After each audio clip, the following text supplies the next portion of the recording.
And I found a lot. I know you've seen the video. He highlighted three things very important. He mentioned about the section 30, 63, section 138, and section 137.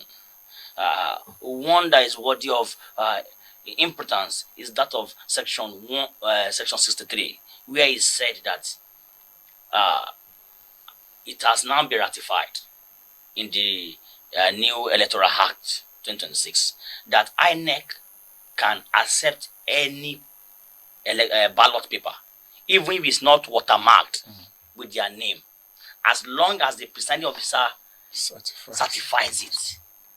And he's saying that this will open the door for perversion of election, and of course impunity that Nigeria has been fighting against. And he made a very important statement that this section 63 was reintroduced. It was it was in section 49 of the 2022 Act. It was expunged, but now it is introduced, according to Mr. Mike Igini. Father in God, as the director of civil and political affairs, sort of Nigeria, Anglican Communion, what do you have to say to this? And I know that in so many times you have had meeting with the annex chairman, and you are a stakeholder in this matter. What is your take to this? Well, I've always said that politicians are our problems because they are ready to do anything to find their way into the corridors of power. And they are ready to do anything to manipulate anything to remain in power. That is why you see all these things that you see. The act itself is a product of the National Assembly. Okay. And all the people in the National Assembly are politicians. Yes, they are politicians. And another eye-opener here is what I'll be trying to say, that before 2023 general election, many people thought that collation of result would be done through the result that transmission, yes, sir. But people didn't know. That was why there was so much disappointment and so much noise. It was just a week to the 2023 general election that when some observers were talking in our meeting, that INEC chairman said, that's Mahmoud Yakubu, that it's like some of you don't even know what is even in the act. That the electoral, the Electoral Act is not saying that collation should be done through the result that is transmitted. That election is still going to be, collation is still going to be done manually. Yeah. And that God showed us in the electoral. But it was already too late to let Nigerians know that what we think is a breakthrough already, the breakthrough is not yet there, because on the act, what is there is not what people are thinking out there. Thank God, again, it has come out now to speak. You know, some of us are so busy, people are so busy, we are not able to really read all the acts to know what is contained there. But I thank God for Igini has been a very versatile young man and one of the best recs I've ever come across. Wow. Yeah, you know, he was also a rec in Edo State some time back, and in our meetings during Professor Professor Jega's time, is one of the toasts of the meeting, because once he picks the microphone, there's something substantial that you will get from it. Now, he has pointed us to what is in the act now. If it is not correct, it can be exploited. Yes, politicians will exploit. Don't be surprised it is deliberately put in there. Okay. Because I don't know why a law should give room for exercise of discretion to just a presiding officer at the polling unit. what is the level of a presiding officer when it comes to cadres in governance? Even when it comes to making decision. You see, let's use our system as an example. We know the person that is authorized to take final decision for our church, for instance, Anglican Communion, is the primate, and is the only one authorized to do that. Then, there are some measure of authority given to the bishops. You can liken those ones to resident electoral commissioners in states. Then before you come to each diocese, you have venerables in charge of Ajikiri, you have priests, some canons in charge of districts, those days districts, before you come and get to the level of vicar in charge of parishes. Let's take the okay, then even under parish you still have some churches. Yes. Can you imagine in the electoral hierarchy, management hierarchy, election management hierarchy? Yes, sir. Presiding officer can be in the level of a church agent. Do you understand? And you are talking about decision making that will either alter or make the votes casted by the people to stand or be overturned. And you are giving, for instance, in our system, a church agent the leverage to exercise his own discretion. So I don't know whether you get the picture. Yes. So it's not even, you are not talking about the level of bishops, you are not talking about the level of Archdeacon or provost, no, or even vicar. You are now giving discretion to agent. That is what I'm seeing in this kind of a thing. And at that level, anything can be compromised. When you are talking about corruptions in the country, people don't know corruption is higher at the bottom. It's higher at the bottom. It's just that when the big people want to steal, they steal big. But when it comes to cutting corner manipulations, it's really higher at the bottom. And so that is what I'm saying, that what Guinea has pointed out is worth looking at. And my own concern is that, can the Electoral Act be amended before 2027? It may not be possible. May not be possible. So I don't know whether I should take on the other issues yet that he raised. Yes, go ahead. Look at the last issue he was talking about when it comes to adjudication in electoral matter. That is another issue when you try to insulate by the instrument of the act. You want to insulate the offender from even appearing in court. So they should not be joined. Yes. Any person that committed an act at the polling booth level or at the collation center, if INEC is to be sued to court, the person should be joined. Yes, he's the one who committed the offense. INEC as a body may not be the one that committed the offense. There are many electoral offenses that are committed by individuals because they have been induced as individuals, not INEC as an institution. And by the way, most of the people that administer election during election days, some of them are ad hoc staff.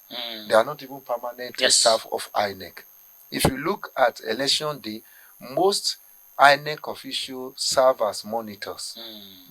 While we serve as observers, INEC officials serve as monitors. The difference is that we only observe, the observers, and report whatever we have seen. But the INEC officials are monitors. They have some measure of authority to intervene in the process. When there's any problem, they can take a decision because they are monitors and they are senior staff from INEC. But collation officers, polling officers, presiding officers, and all those agents, most of them are ad hoc staff. And you are saying that if something happens and INEC is to be taken to court, you cannot join such people. Then something's wrong there. Something's wrong there. So if, God forbid, if something happened in the diocese... Okay, so we have a caller. Yes. Okay. Hello. Good morning. This is now streaming on SNN TV. Hello, can you hear me? We are just discussing what steps as a people we are taking to correct everything that we are doing. And what are the steps the religious bodies and at our venerable can said? What steps are you doing to make sure that this matter is taken to court to correct it? Are you just waiting for all the politicians to take it until we as Nigerians stand up to take matters? Okay, it can't be corrected. Let me say that the politician is an advantage for me. So you don't expect me to put it forth to correct it. If I know that my area has electoral value that I found, I will make a provision for it. Except I want to say I want to win thing to go by it to win. So that you can go to court.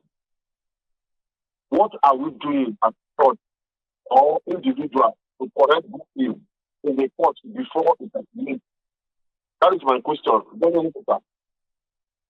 you so much, Mr. Awara from Port Harcourt. And finally, he said, what are we doing to correct this? Next year's election. Are we not to go to court to stop this 2026 Electoral Act? That would be a very big mistake. Because what are we let me start with what are we doing about this? I'm afraid nothing can be done about this before 2027. Wow. Because the process of amending an act is not one day something. And unfortunately, this same point that have been brought out, if you table it in the National Assembly, argument can continue for the next 1 year. Because the people who put it there will want to give you 1,001 reasons why that thing should be there. Okay. Yes. And they want to prove the point. So before you go through the processes of public first hearing, second hearing, then public hearing, then you come and do the third reading and conclude before you now get to the level of harmonization between the rep and the Senate. There's no time to do that before 2027 general election. So that is why I'm afraid it's not possible to correct anything there. All right.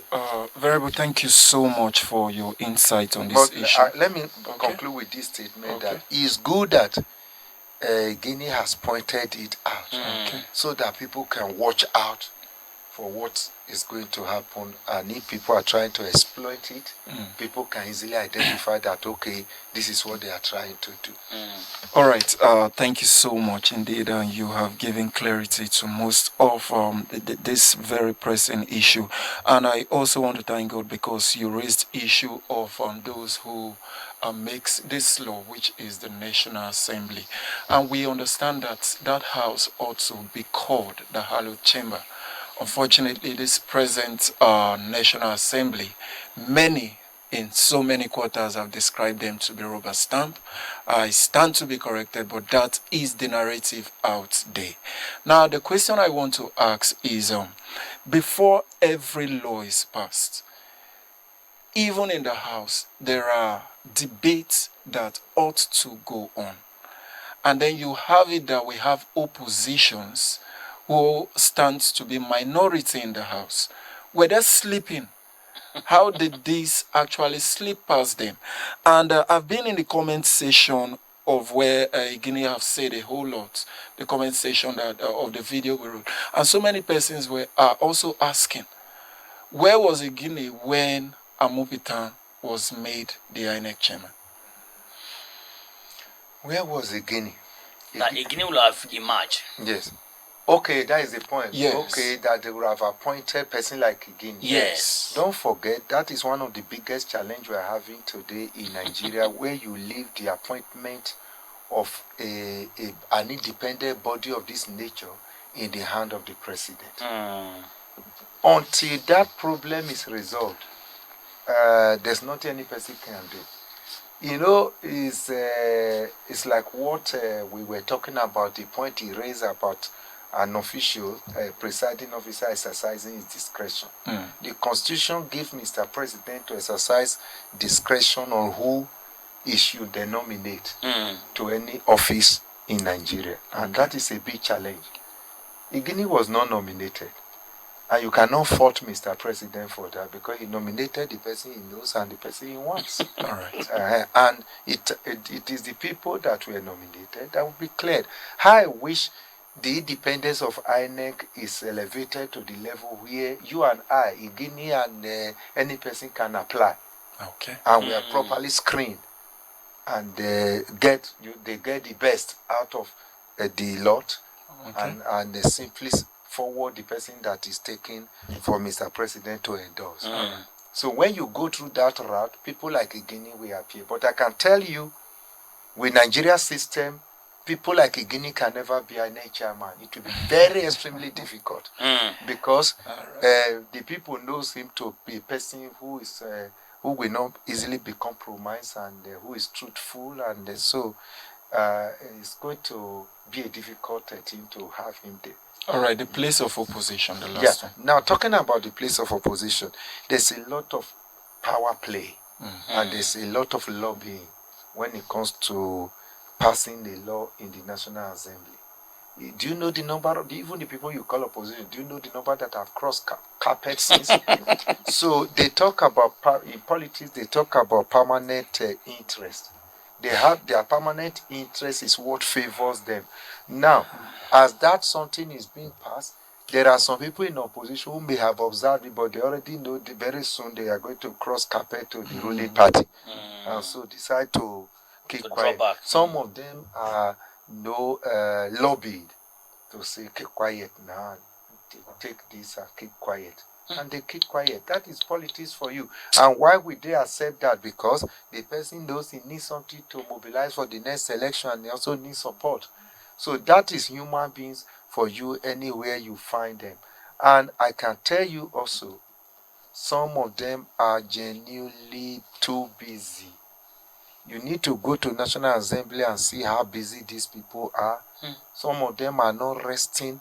Some of them, that's why you see a proceeding will be going on. Many people will be sleeping because they are exhausted. I was Unuayan Kalusi of Honorable K. Unuayan Kalusi that is representing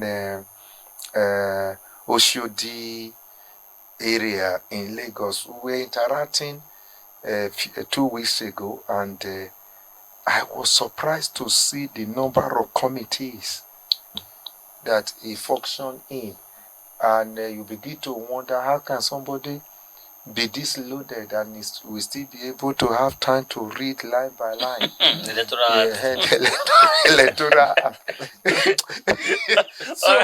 So some of them will even be surprised to see what Igini is saying, and they also ask themselves, where were we when this thing passed? We did not see this at all. All right, sir. All right, sir. So I think nation building is a very Herculean task, difficult task, and it's a continuous thing that we could. I thank God for people like Igili who can bring out things like this. All right, sir. Sir, a few days ago, U.S. Senator Ted Cruz accuses